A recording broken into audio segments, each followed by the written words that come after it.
Στο πεδίο διαχείρισης συνταγών, ο υπεύθυνος φαρμακοποιός μπορεί να καταχωρήσει τη δική του προδιαγραφή συνταγής την οποία πρόκειται να παρασκευάσει στο εργαστήριο του φαρμακείου. Επιλέγει διαχείριση συνταγών και στη συνέχεια προσθήκη συνταγής. Αναγράφει το όνομα,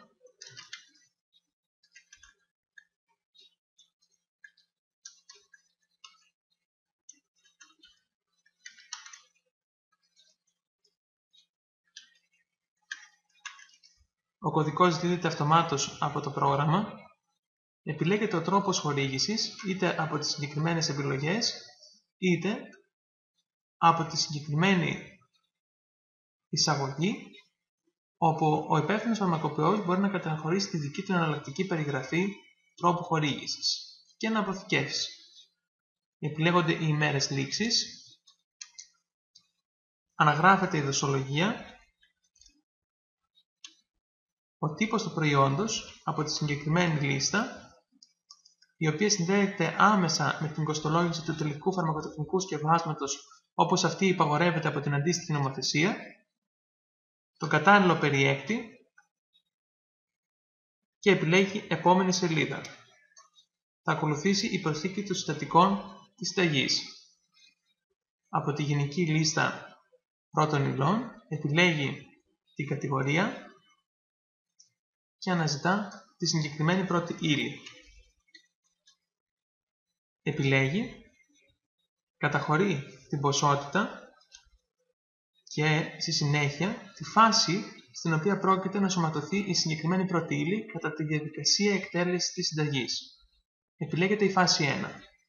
Θα αναγραφούν σχόλια εάν αυτό είναι επιθυμητό και ακολουθεί η προσθήκη του δεύτερου συστατικού. Με την ίδια ακριβώς διαδικασία.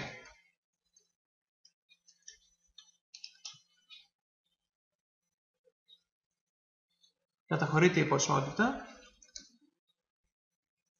η φάση υλοποίησης και η προσθήκη του τρίτου συστατικού.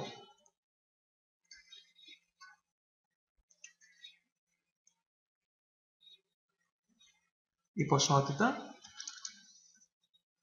και η φάση υλοποίησης. Στη συνέχεια θα αναγραφεί η παραγόμενη ποσότητα και η μονάδα μέτρησης της παραγόμενης ποσότητας του τελικού προϊόντος.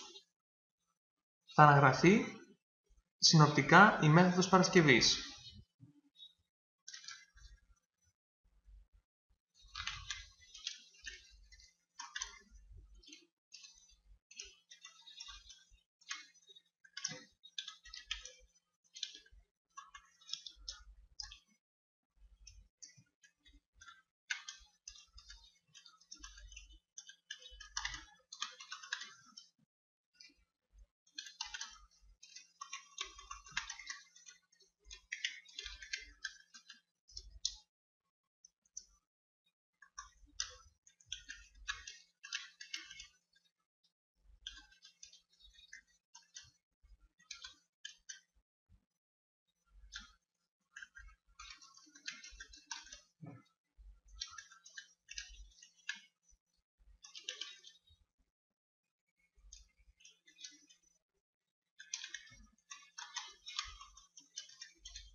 Επιλέγεται στη συνέχεια η επόμενη σελίδα.